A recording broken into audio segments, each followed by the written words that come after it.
happy Wednesday night and welcome to Deep in the Plus. This is the show where we go deep into the Disney Plus catalog and we find a movie or a TV show and we talk about it. And tonight we're going to be talking about Wreck-It Ralph. So if you haven't already, please subscribe to WDWNT TV for more great content and please make sure to give us a thumbs up.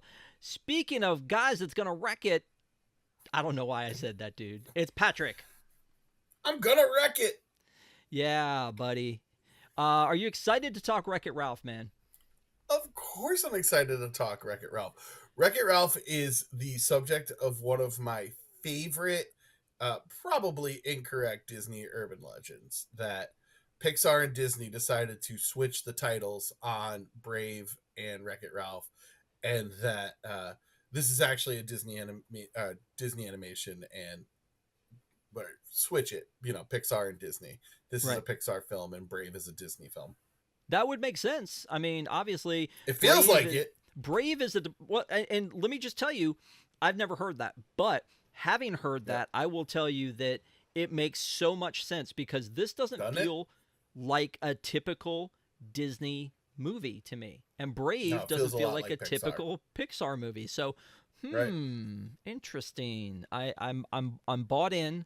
I need to do some research, but I love that. So that was one of the things I was going to say is it just doesn't feel like your typical Disney movie, but I'm okay with that because it felt like it was a very cool Disney movie. You know, the other movie that is in the same genre for me is Big Hero 6. So, because they're not your typical princess movies, they're not musicals, but they did well. They were good stories. I've said in a million different shows that I feel like that there are a lot of movies that don't do well from Disney, and that the reason is that they're not musicals. There are some that will bunk that, but I think for most cases, things like Atlantis. Atlantis was a great movie, didn't do well. Same thing with what's the other one that was around the same time that I'm blanking on? Treasure Planet. Yeah. So I feel like that they didn't do well because they don't have that music. And Encanto did really well, and it's because I feel like people think fondly of that music and they go back to watch it also the music. When it was released and when it hit Disney Plus has a lot to do with Encanto's popularity. With Treasure Planet and with those movies, I really don't think Disney knew what it was doing in marketing at that point in time. I really think their marketing department thought that you just slap Disney on something and people go and see it. And I think that they really cost themselves what could be more beloved. I think they have a cult following, but could be more beloved films. They're good movies. And meanwhile, they put all the marketing in the world behind Home on the Range and Chicken Little, which are probably two of the worst things they've ever produced.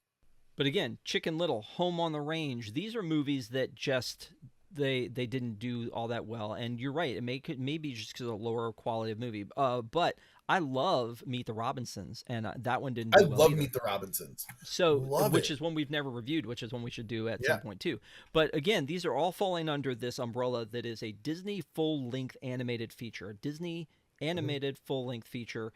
Zootopia, Encanto, Big Hero 6, Treasure Planet, Wreck-It Ralph, but also like Strange World. So Strange World's another one that didn't have music, and it also kind of did a bomb. Raya was a great movie. Didn't have Raya's music. a great movie. Yeah. So that's why that's my theory is that if you take the music away with you, Let It Go, huge song. That soundtrack, a monster from Frozen. Encanto, the soundtrack's a monster. These are the things that now we see more often in the parks than a Raya or even Zootopia. I mean, Zootopia is coming. We're going to see more Zootopia in the parks, and it's getting a sequel. Yeah, but again, and one of its songs is featured in the new Country Bears. So. Songs, music, yeah, I guess so. Yeah. You can. That's an interesting theory. That's a really interesting theory. Thank you. I appreciate it when you acknowledge my theories are interesting. So anyway, Wreck-It Ralph was a movie that came out in 2012. Can you believe that it's been 12 years since this movie came out? And the last time we spoke, we did Descendants, and I talked about how bad the graphics were in that. And this is 3 years younger than Descendants, Yes. and much, much better, crisper, cleaner graphics. I imagine the budget is significantly different, but like, there's no reason for that huge of a drop off. Yeah. So this movie has it has something that a lot of other movies do that I feel like Roger Rabbit kind of invented, which is to pull together everything under one umbrella of a genre. We see it a little bit in Roger Rabbit. We see it a little bit in Free Guy. Free Guy has a little bit of that too, where you bring in other IP and mix them up, and it's not just Disney. And they kind of hit us. What's that? What one did we review together that also features one of the same characters, Chip and Dale? Oh, Chip and Dale Rescue Rangers? Was that Thunder? It is. Holy. It's fine. Yeah, Chip and Dale Rescue Rangers. Yeah. So when I'm looking at this, one of the things that we get to see first is this like kind of like an AA meeting of the bad guys, the Badanon. Weird framing, but it works. Yeah, exactly. And all these bad guys who are kind of like, they're trying to sort of come to grips with the fact that they are bad guys. There's like Dr. Robotnik and Zangief, and you've got Bowser, and then of course here's Wreck-It Ralph, and that's how the thing opens up. Very cute, I think, the idea of doing this. Yeah. But also when you talk about animation, it's really cool because all of these things seem to fit together still, even though they're all in different animation styles in their video games, different generations of video games, and they still all seem to fit together. The original plan was to have Ralph kind of look 8-bit throughout the whole of the movie, but they realized that it just really wouldn't work. They do a great job of making the different styles seem a little bit different, though. Like this part right here where they're all leaving this meeting, and it all goes 8-bit. Yeah. Like, it's very cute the way that they did that. And then very Clyde clever. Going back and forth. Yeah. I like it.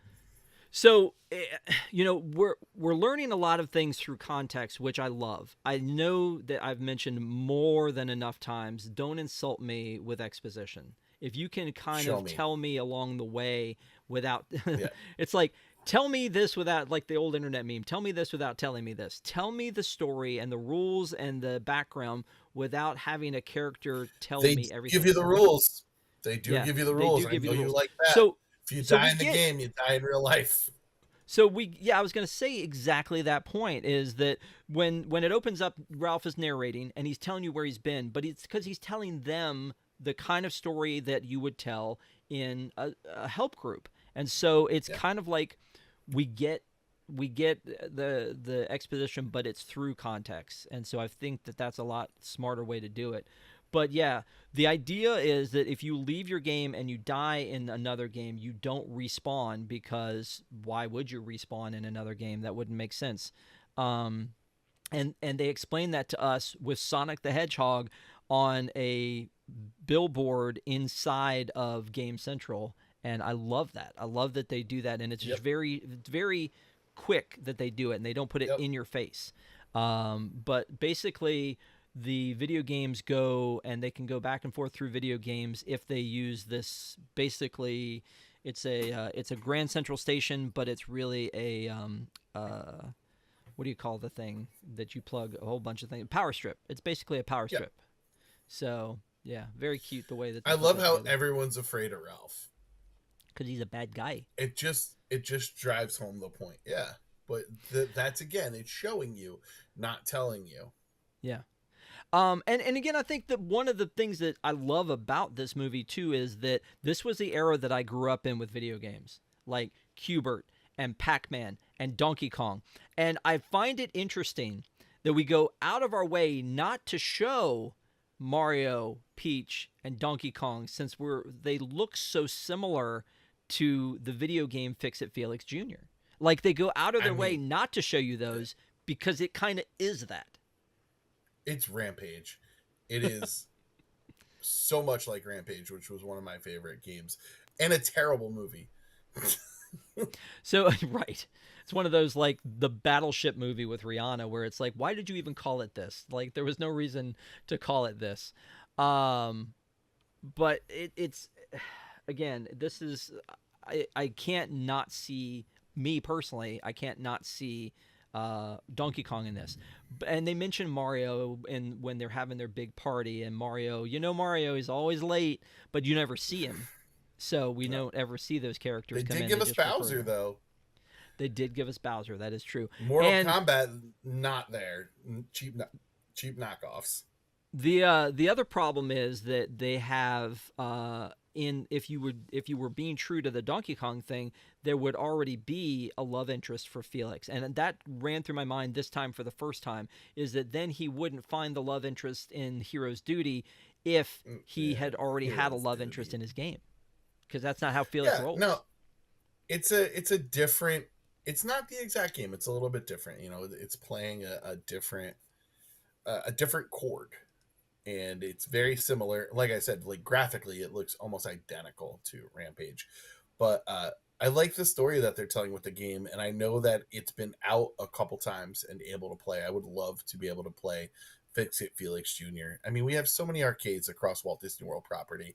Come on, give it to us. Yeah, they used to do, like, when the movie first launched, I remember they did a big display of them somewhere, and then they also had it at Disney Quest. Kids, look it up.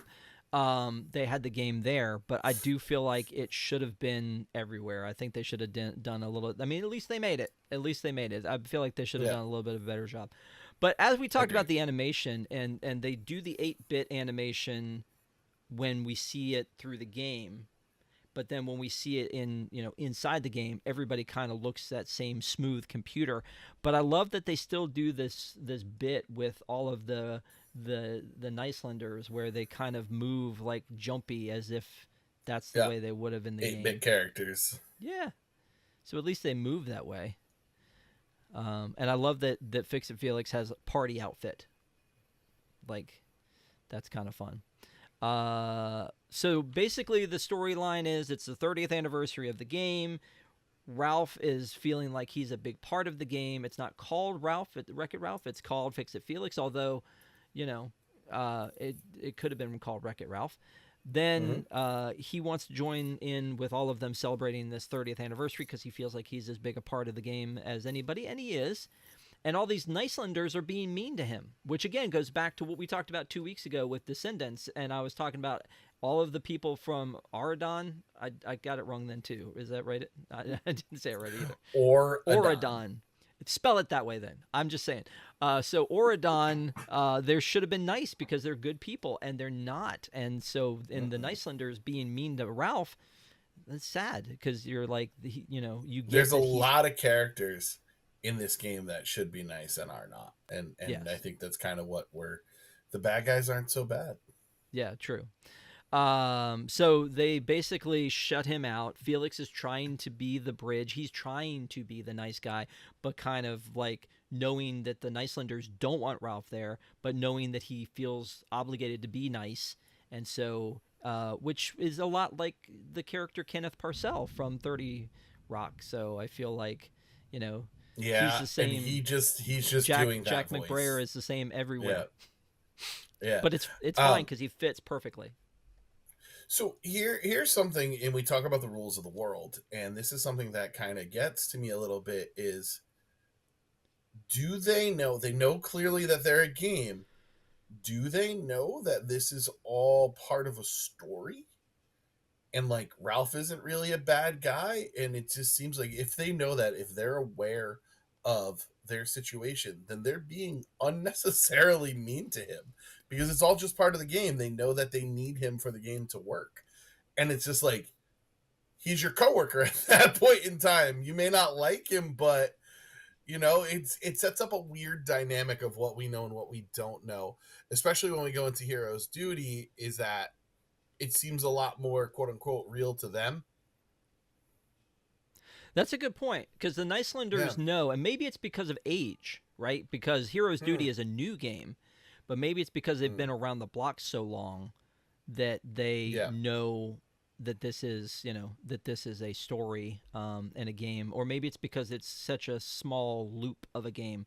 It's like the old school Atari games. It's like the combat. Yeah. It's a simple, basic Yeah. game, but it's fun to play. Sometimes the more intricate the games get, maybe they just don't realize it. But Ralph wants to be a part of it. They made a cake. And then again in this conversation about being a hero, and that Felix gets a medal, and if you get a medal, Ralph, then you can. And here's the MacGuffin. He's got to get the medal. Got to get a medal. Yeah. So they say if you get the medal, you can live in the penthouse and you can party with us and you can hang out. But until that time, you're out of here. I also love that Ralph accidentally wrecks, and that's what he does. He wrecks things.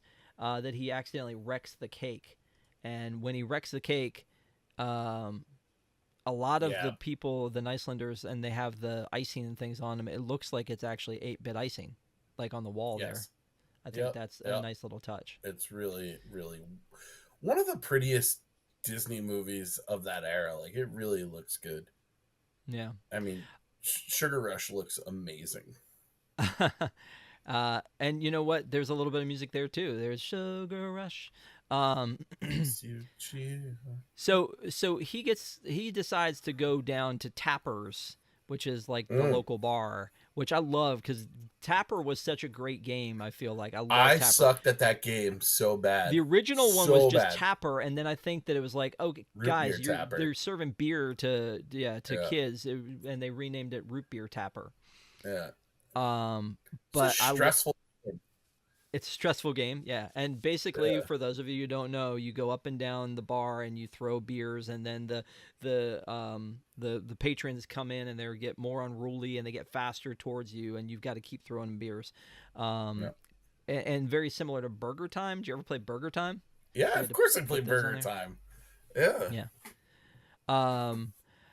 So there's a bit where he goes through the Lost and Found. That's a fun bit. Again, really leaning into the video game stuff, which hits me different because I love the old school video game stuff. So I love that he pulls out the 1-Up mushroom again, a reference to Mario, and then he pulls out Zangief's like extra boxers for some unknown reason, but it comes back into play later. So yeah, I like the way that the movie's laid out. Easter eggs. Yeah, the little Easter eggs. It reminds me of the cookbook in Aladdin where he's pulling out stuff and he pulls Sebastian out. Yeah. So in Tappers, though, there's also like the pictures on the wall that make it seem like it's the wallpaper looks like Haunted Mansion, but the pictures on the wall look like the Hollywood Brown Derby, but with video game characters. There's like Chun-Li and Sonic. There's a very prominent Sonic. Yep. Yeah, very cute the way all that's worked out. I mean, did you get those kind of feels from this? Am I just definitely waxing nostalgically by myself? No. I think that's one of the great parts about this movie is that it serves as nostalgia, but it's also fun, and it's a new, different story. It's a different take on a hero's quest and trying to figure it all out. And the princess is a little bit different. It's not a romantic interest in the princess. It's very good. I don't know if it gets us enough recognition for how good it is. It's probably because of how bad the sequel is. Oh boy. Should we do the sequel someday? Ralph Breaks I mean, the I Internet? feel like I get myself into all of these. My daughter likes the sequel more than the original, and I cannot watch it. It has one good scene. That's it. Really? What's the character's name? Knows It All? Yeah, I think so. Yeah. So yeah, I feel like that this one has a lot of nostalgia, a lot of Easter eggs, but because it has that gimmick, I almost feel like it didn't need to be as good as it is. Like they could have gotten away with the gimmick without the good story. I think same thing with Roger Rabbit. They could have gotten away with the gimmick without the story. I like the story of Roger Rabbit. I like the story. Have you ever seen Pixels? That's what I'm saying, though.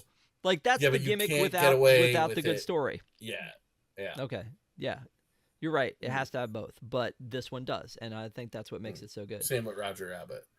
Yeah. Yeah. So anyway, so this whole world is taking place in an old school arcade. A freestanding arcade. When was the last time we saw that? Like it's usually like either tucked away in a They hotel. reference that too. What? They reference that like it's crazy that they're still in an arcade that is just an arcade. Yeah. I don't know. I go to Lake George on vacation. There's several standalone arcades there, but I guess because it's a touristy area, people come in and play arcade games. But yeah, it just seems like it's in a strip mall in Florida. That's kind of how I feel about it. I don't know if that's the case. But like Dave and Buster's or the hotels Yeah. at Disney or a mall, like even the ones in the mall didn't I don't last even after a mall while. anymore. Yeah. Yeah. Anyway, so now they bring in this brand new huge game called Heroes Duty, and Ralph Here's finds out Duty. that you can get. What are you laughing? You're laughing about the duty thing already? Yeah. Yeah. Yeah. Okay, but Ralph finds out that they're going to like that you can get a medal. Like a fella can get a medal if he goes into Yeah. this game. And so he decides, that's got to be pretty easy. All you got to do is climb a tower. I climb towers every single day.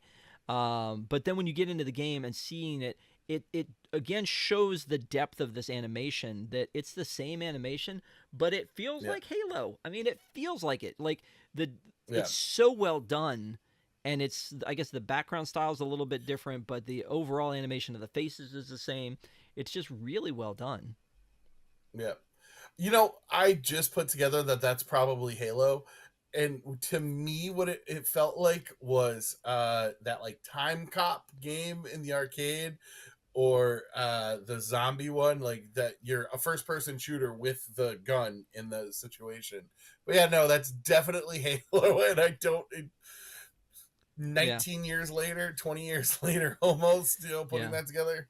Yeah. But I do love that they have the first person shooter is like Yeah. sort of like an animated That was computer. really So cool. to answer the question you were talking about earlier about do they know they're in a story, this one's seems a little less of them knowing that they're in a story, or Yes. maybe that because the animation is, I mean, not the animation, but the video game graphics are so good and it's such a next generation game.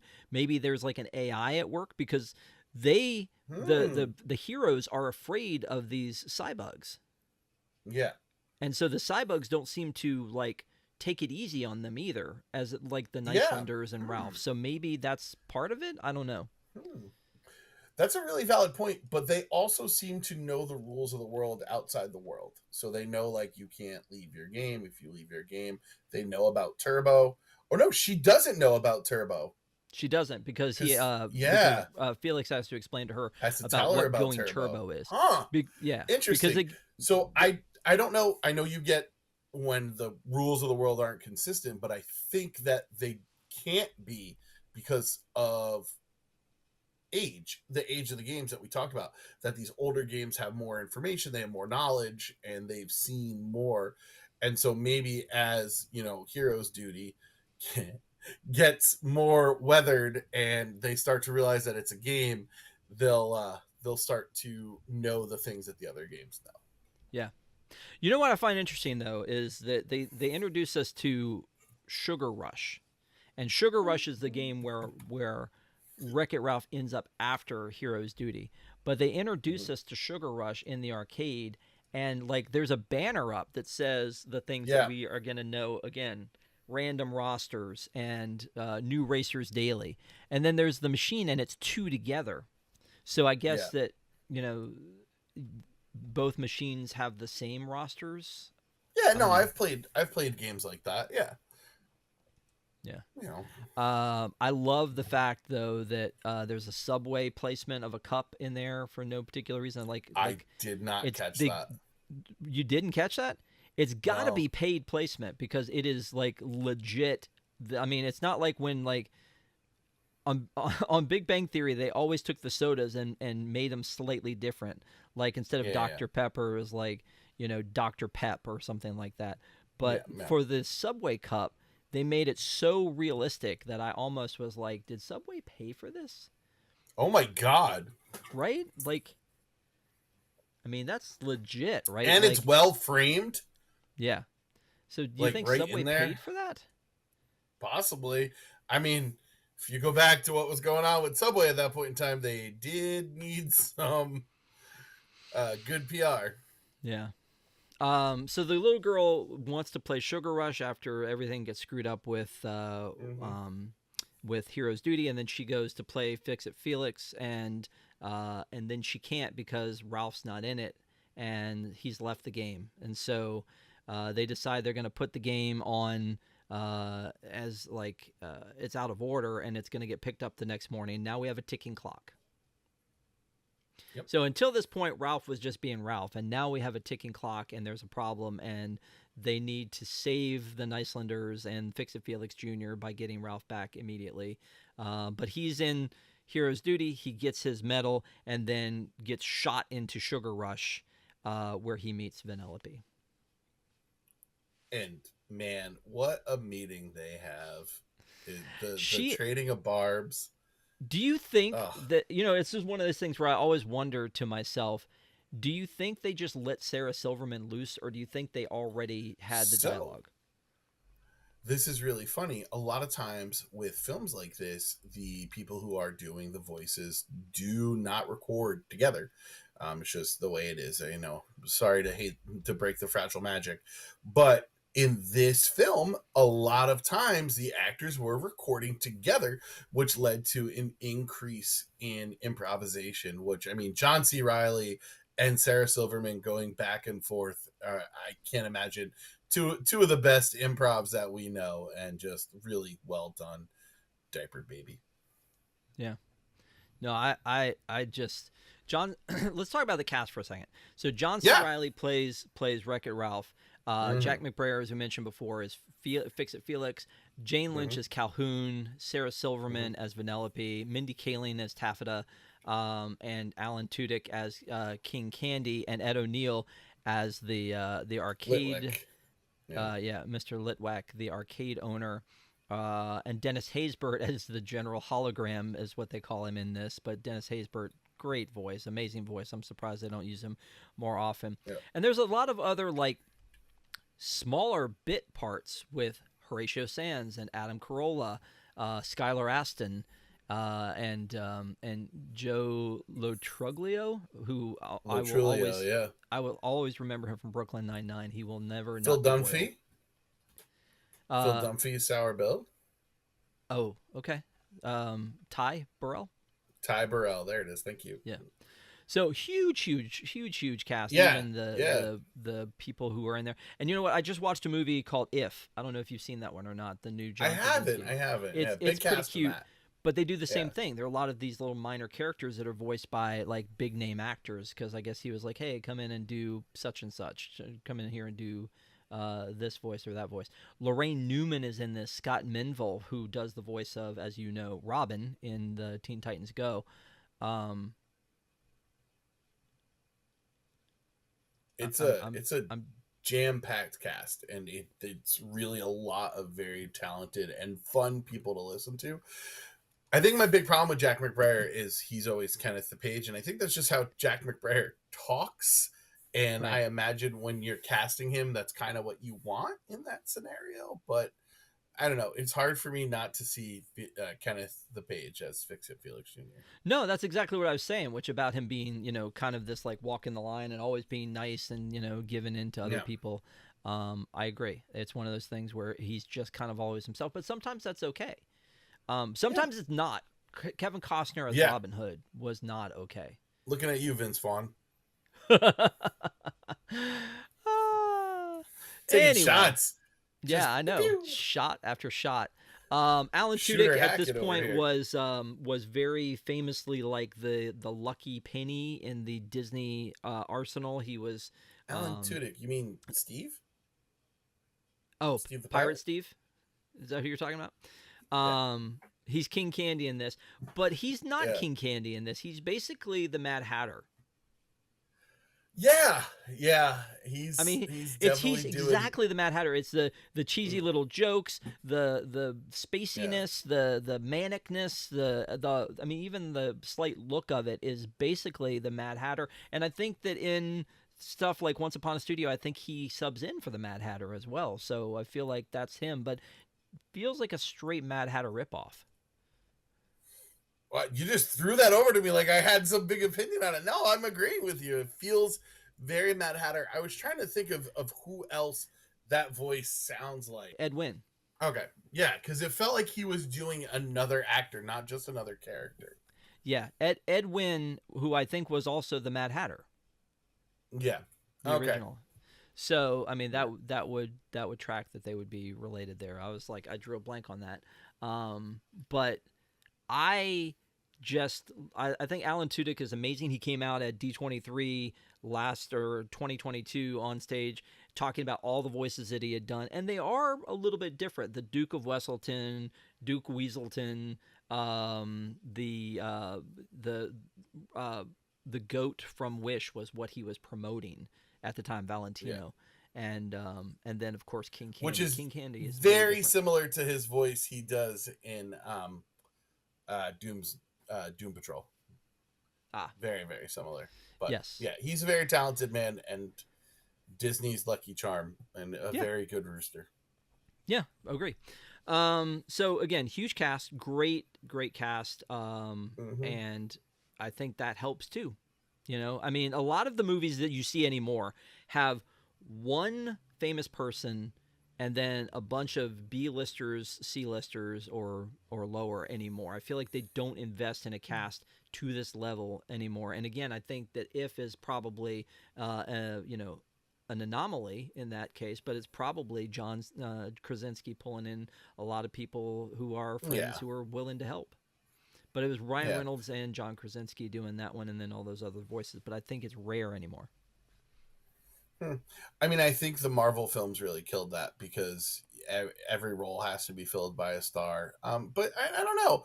Like the Glass Onion films have a lot of different stars in them. So I think it just depends. Hollywood's in a weird place right now with movie making where like if you don't make huge box office in your first weekend, you're a failure. And that's really not, it's not fair to films, but it's also not allowing good stories to be told. And it puts us in this place where everything's a franchise or it's tied to some other IP. And I think while there's IP in this is a completely different new story. And I don't know if we can make something like this, although If seems to be of a similar vein. Yeah, I think so. And again, with that one, you're doing imaginary friends, and they can all be different and varied.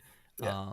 But in this one, you know, you've got the video game characters, but they don't focus on the video game characters that we know. They focus on the video game characters that they made up, like Fix-It Felix Jr. and Calhoun and all of these others. And the characters that we know, Q-Bert and Pac-Man and Clyde and Zangief are just, you know, they're just background to our they're flavoring. They're not the main course. They're the salt and pepper. Yeah. I find it so basically Felix hears from Q-Bert once they find out that Ralph is gone. Felix hears from Q-Bert because apparently he speaks Q-Bert. That Ralph has gone to another game and they think he's gone turbo. He went turbo? And so the turbo thing then is explained later because we've heard it mentioned a couple of different times by this point. Yeah. The turbo thing is mentioned later when Felix is talking to Calhoun, who he meets in Hero's Duty. He goes there looking for Ralph. Then the two of them team up to go to Sugar Rush and find Ralph. So he goes, yeah, I can't believe Ralph would go turbo. And she's like, I don't know what that means because, again, she's new to the arcade. She doesn't know this. Apparently, there was this little character named Turbo, and he would jump into other games because no one liked his game anymore. And so then he ended up breaking both games because no one wanted to play the new one and because it had him in it. And so he ruined that, and that was called Going Turbo. But that's such a big thing. That second game was clearly Driving USA. Do you remember that game? I thought it was Spy Hunter. That's what I feel like Turbo was from, but like the second one that he goes into felt like Driving USA. Okay. All right, I have to ask you a question, and I'm risking embarrassing myself here. How quickly did you put together that? Spoilers for again several years old movie. King Candy was Turbo. How quickly? Because it first viewing, I was surprised, and my wife like laughed at me. The very first viewing, I don't know that I put it together. You know something is wrong because Yeah, King Candy is being very weird about things. yeah, And when and he goes in, he has the Konami code. yeah, exactly. He has the Konami code. He goes into the code. So basically, at this point, Ralph and Vanellope have their exchange.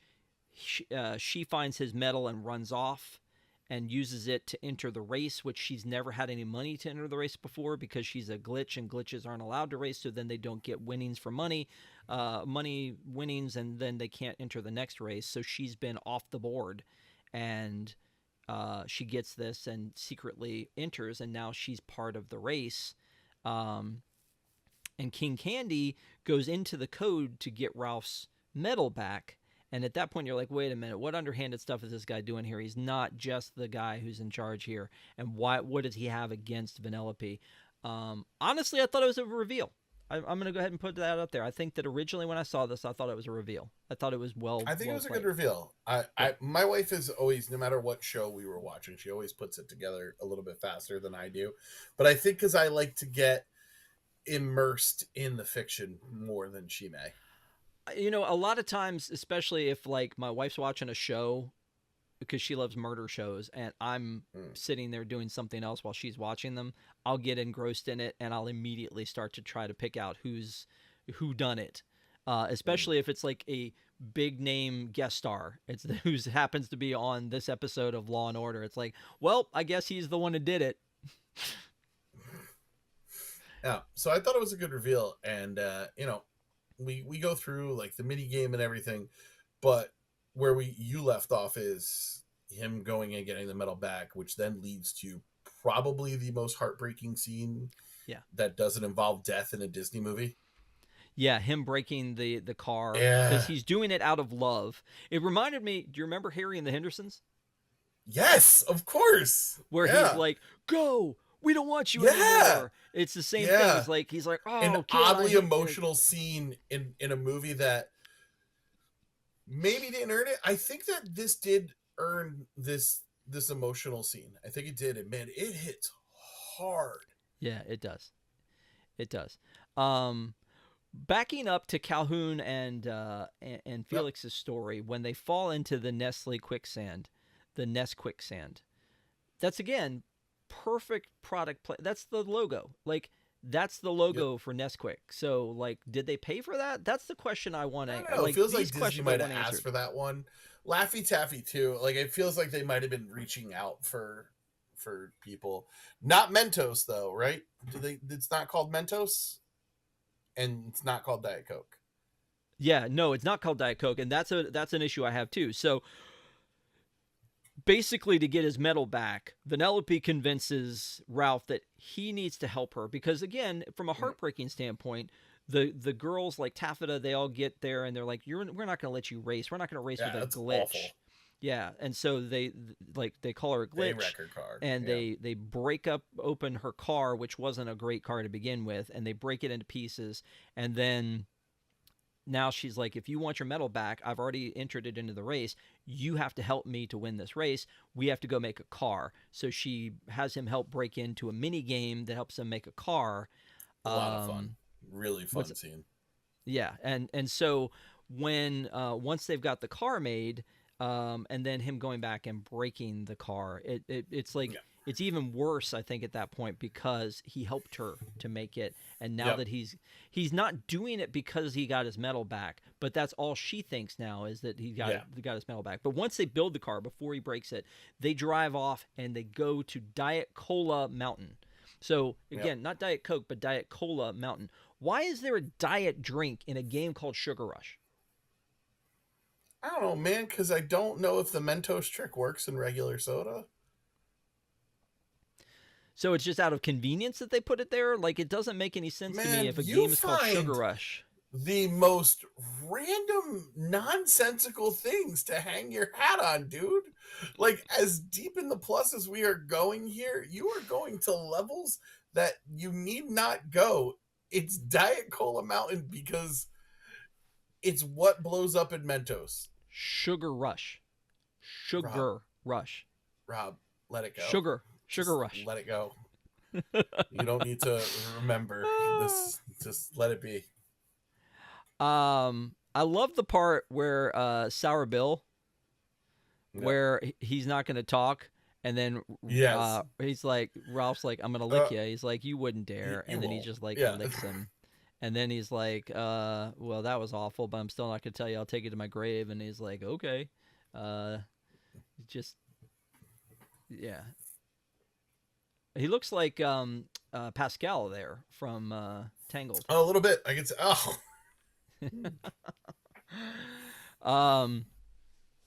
So yeah, it's weird that this is one little sour ball becomes like the king's like number 2 in command. But again, Sugar Rush in general, the biome of Sugar Rush versus the Halo-ish of Hero's Duty versus the 8-bit of Wreck-It Ralph, or I mean Fix-It Felix Jr. is amazing. They do a great job of blending these worlds together and creating these new worlds, and these are all games we've never heard of that didn't exist before. But it's at that point where Bill like tells Ralph about this horrible thing that King Candy did, where he got into the code and he took everybody's memories and he put them in this box, and how evil he is. So we know he's evil, but we don't know. I think at that point you still don't really get that he's the guy. And then there's another thing going on. So it's kind of like we talked about in your favorite movie of all time, Alley Cat Strike. There's so many different issues, because you've got the Cybug issue, which is looming. You've got the King Candy issue, which is looming, and you've got that Ralph's game has a ticking timer on it. And a love so now story. the stakes are huge. Is that what makes us good? Is that what keeps us interested? Is it that's the a stakes really are good huge question for everybody? The A story, the B story, and the C story, the stakes are huge. And they all come together pretty nicely. And, I don't think they feel disconnected. I think it does feel, that's a really, wow. I never thought of that. I just thought it was the nostalgia plus the fun acting plus it's pretty. But yeah, no, it does. It ramps up too. And as each different one pays off, they still ramp up. So I think, yeah, it's a good escalation of stakes. And and the climax of it, where the Cybug's destroying the world, but then this race is going on, and King Candy is trying to stop Vanellope from doing her thing, and then he exposes himself at this point that he is Turbo. I think that there's so much going on, but for Vanellope, they're like, she can't win because she's a glitch. Yeah. But she's gonna win, and when she does, it fixes everything. Yeah. She has to cross that finish line. Speaking of the finish line, we're getting pretty close to the finish line here, so I want to say thank you to everybody who's watching. We appreciate it. Patrick, you've heard my patter too many times not to know that at this point I ask everybody to give us a thumbs up, and then I turn to you and then I say, hey, buddy, thanks. Do you wanna do a little bit of trivia? And then you're like, and what did I tell trivia. you before we started recording? That I did not prepare for this one. Okay. Well, let's go. Yeah, let's just get there together. Hang on a second.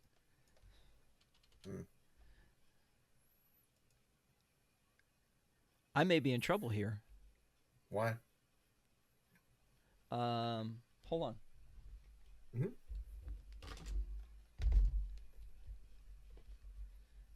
Well, obviously, edit this part out. So, I feel like there was a part in the beginning where I had mute on as well, right?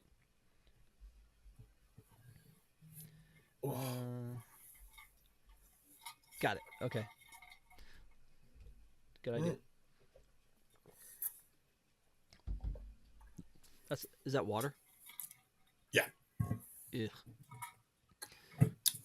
I put a little the squirt in there, but I imagine it's been bad there too, but it's just been too ungodly hot to mess around with anything. I've been drinking so much water.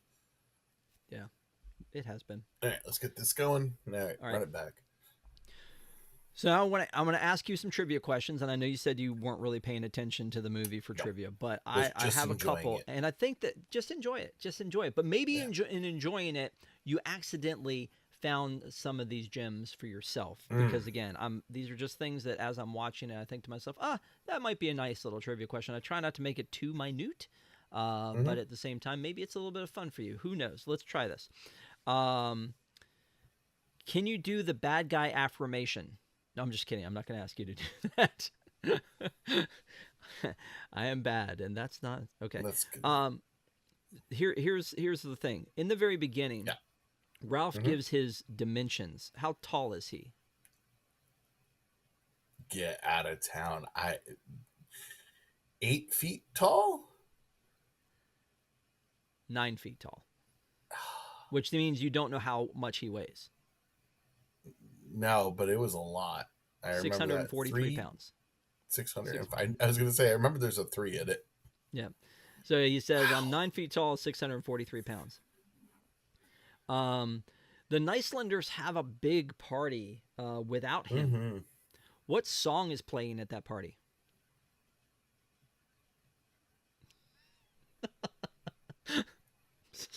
Celebration? It is Celebration from Kool in the Gang. That's exactly what's playing. Yeah. Did you look that up? No, man. My hands are where you can see them. Okay. No, I'm just asking. They have a big cake at this party. Yeah. How many layers? No, I'm not going to ask that question. So at this party, they have this big cake. Who made the cake? Gene? No?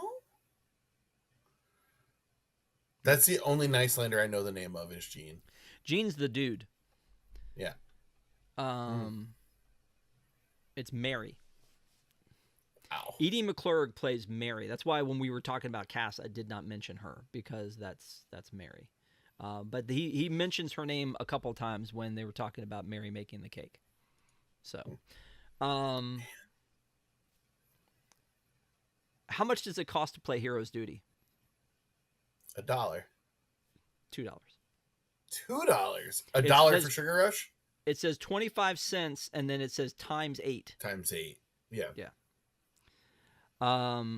There's these little trains that go between the worlds. Yes. And so, like, when they leave Pac-Man, like Zangief and all these guys get on the train and it takes them back. And all of them are themed to that world. I don't think you're going to know this, and you probably won't. All right. When the Fix-It Felix train comes back, and it looks like just something from, like, a little amusement park. Yeah. What does it say on the front of it?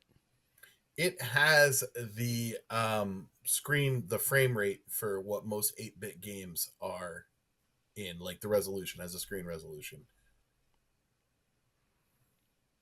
I was like looking 23 for words, but I don't know then.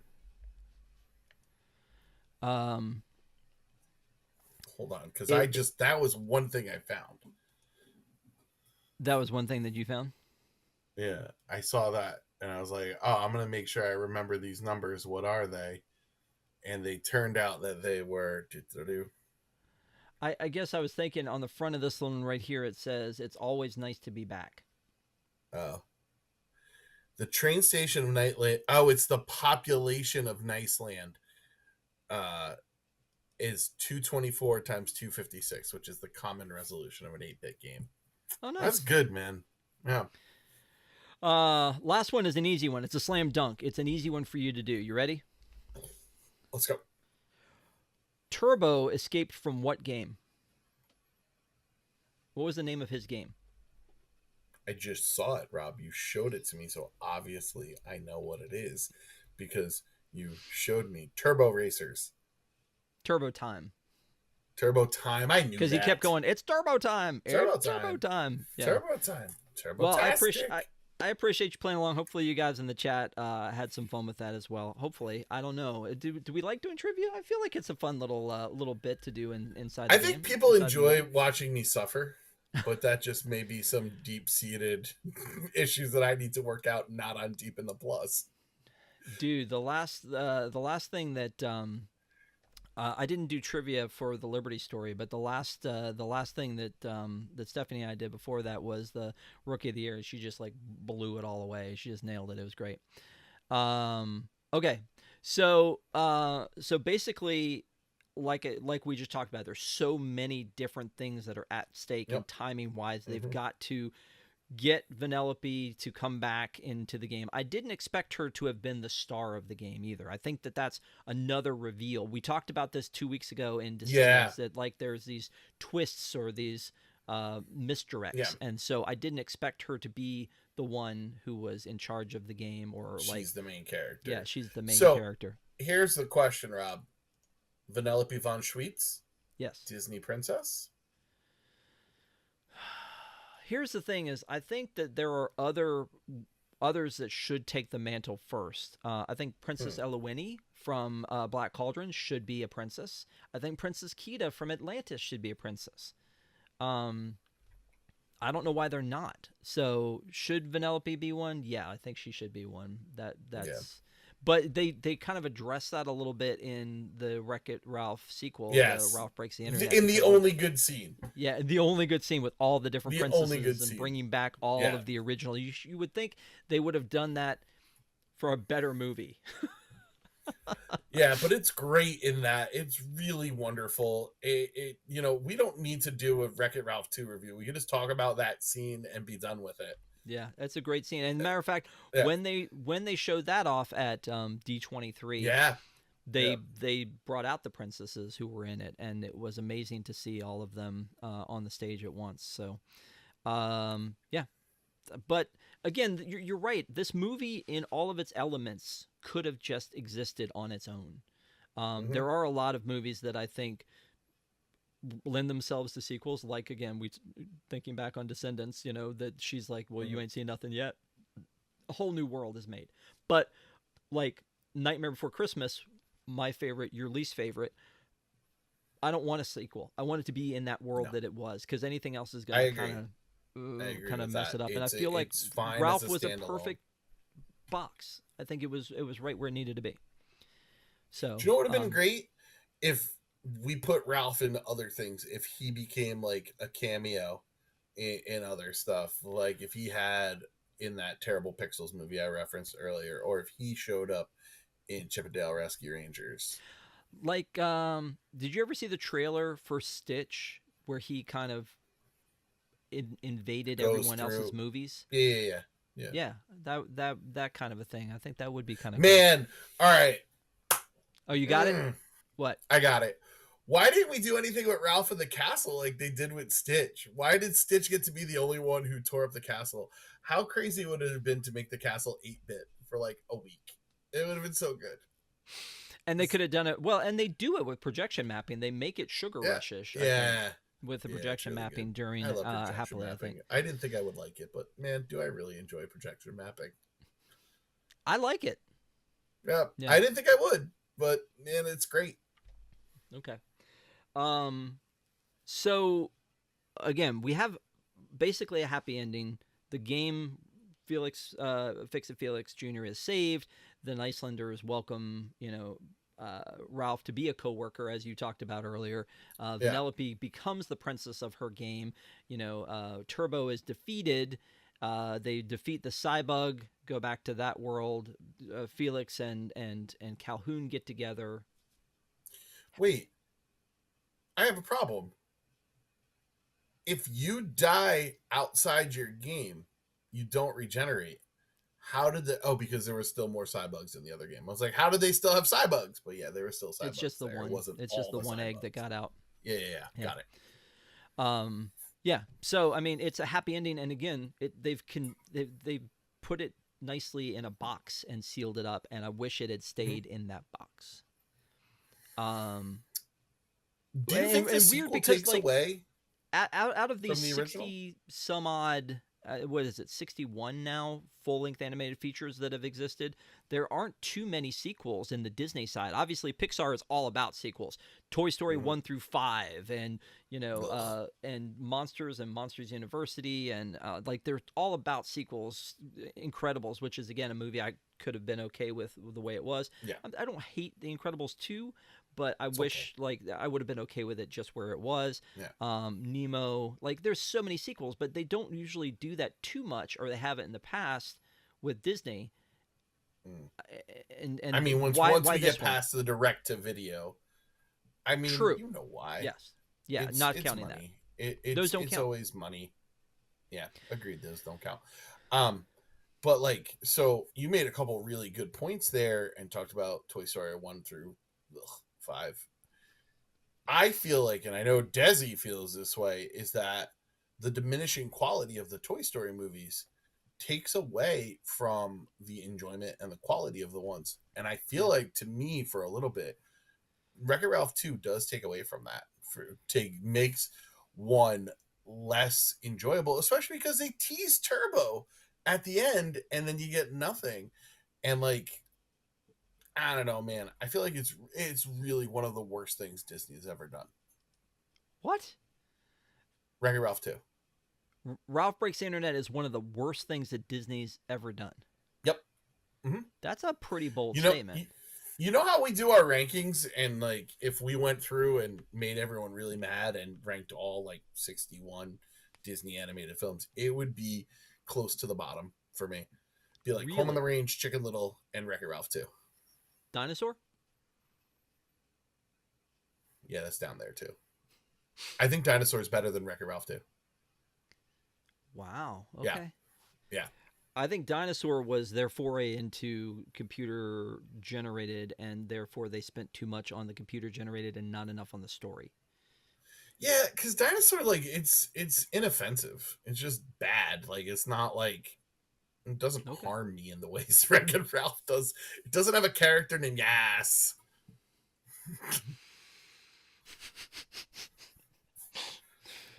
Poor Taraji. Yeah, deserves. Well, I mean, she's gotten much better, but yeah.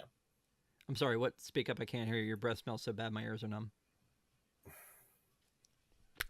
Bing. Gotcha. Anyway, I want to. I feel like again. Let's talk about just Ralph on its own. Wreck-It Ralph on its own. Should there be more representation in the parks? Or like you mentioned the castle, and we've talked about like it's in projections, and they did the video games and Disney Quest for a little bit. But should it be a dark ride? Should it be part of a roller coaster? Should it be like a Tower of Terror sort of situation? Should they have more representation in the parks? Because I think you can meet Ralph every now. No, you definitely can meet Vanellope, and I don't know if you can meet Ralph, but I know you can definitely meet Vanellope. But other than that, like, should there be more? Okay, so. Here's the problem. There should have been. And I say should have been for a very important reason.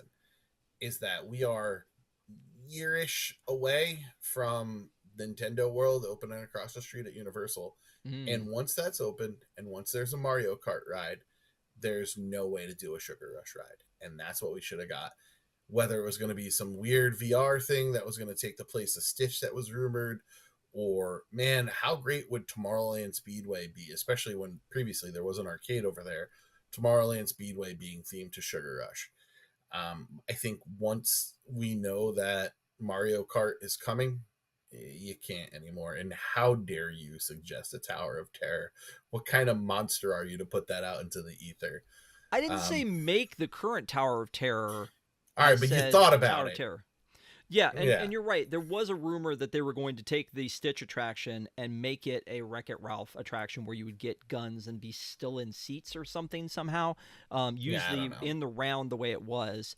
And then there's the announcement that they made that that Tokyo is actually getting an overlay on their Buzz Lightyear attraction for Wreck-It Ralph, where it's going to be a shooter, which sort of makes sense.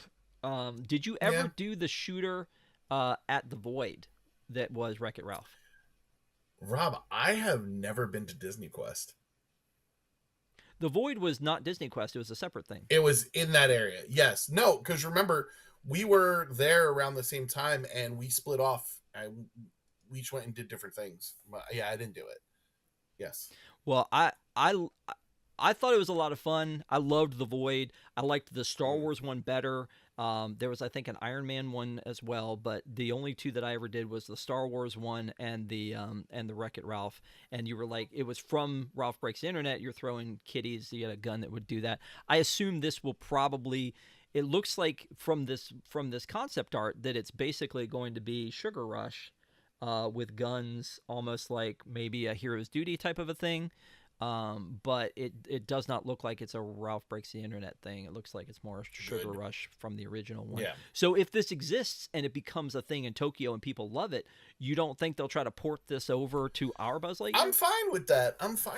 But Tokyo has not been so kind of sharing its wealth with us, although they're working together on a cruise ship now. So that's good news. But yeah, I don't know. I feel like Tomorrowland Speedway screams out to me. It would be amazing, but for a Sugar Rush? Ship sailed. For Sugar Rush, yeah. But I would the love ship that. has sailed. Yeah. Yeah. It's too late. You can't. You keep saying it's too late, but like it's too late. They did the portals off of the Wreck-It Ralph Breaks the Internet as part of the Journey into Imagination building, where they took the ImageWorks and they did the portals like Wreck-It Ralph. So they're still thinking that top of mind. And this thing in Tokyo, but I'm telling you, there's merch and there's a store that looks like but this one looks more like it's from Ralph Breaks the Internet. Yeah. I'm just saying that in terms of fans' thought process, that once Mario Kart hits, there's Sugar Rush as a game, as a ride, as an attraction is dead. You can't do it because you're not going to do it better than Universal. And that's, Yeah, that's an interesting ride though. I've done the one in California, and it's AR, not VR, where they put the goggles on you and you can see things in your glasses, but you also have physical sets around you. It's an interesting attraction, and the problem is, just like a lot of attractions, like you're not going to get to ride it 18 times in a row because you've got to have, you got to wait in line for 3 hours to be able to ride it. But anyway, I do think they've tried some stuff here, and I think there's still opportunity for that Wreck-It Ralph attraction that was rumored to be in Stitch, or them to do an overlay on top of Buzz Lightyear. So it'd be a lot of fun. But it seems weird, right? Like this was 2012. It would fit Tomorrowland a lot better than Buzz Lightyear does. Okay, I'm down. All right, man. Well, thanks for doing this with me. I appreciate it, as always, when you're on, and thank you guys for watching. Quick shout out to our wigs. We love our wigs, the WDWNT Interglobe Society. Thank you guys so much for being members of our Patreon. If you want more information about it, go to patreon.com/WDWNT. Also, just a reminder of all the Deep in the Plus that we've had going on. We had the Stitch movie, the Liberty Story, Descendants, The Acolyte, and tonight we're doing Wreck-It Ralph. So go back, catch them all. They're evergreen. I can't believe that stuff that you said during The Acolyte, dude. I know. I can't believe that. Well, you know what? I stand by it. You tried to tear me down on Park Center a couple weeks ago because I hadn't been to Hoop-de-Doo. And I said something about I don't mind the cabins, and you got the chat all mad at me about that. Like I was the villain. So in an alternate reality, I'm like just a cult leader. Well, I use my charisma for good. I swear. Yes. No, it's evil. It's definitely evil. So anyway, I appreciate it, man. Thank you so much for being on. Just a reminder, there will not be a Park Center this coming Sunday, but join us next week for another episode of Deep in the Plus at 9 p.m. on Wednesday night. And then the week after, we'll be back with Park Center to talk all about everything. San Diego Comic-Con, and it'll be great. It'll be fun. Hopefully Disney has some things to show us there. But I think they're saving it all for D23, which is coming up in about in a couple weeks. So before we go away for good, though, we have one last piece of business, Patrick.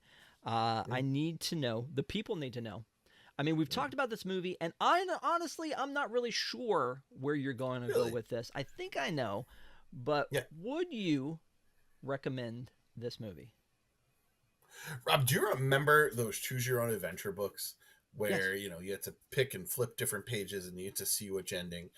And if you get the bad ending, you go back and you read it again and you change it up. So here's what I'm going to recommend: watch Wreck It Ralph. Enjoy Wreck It Ralph. Stop at Wreck It Ralph.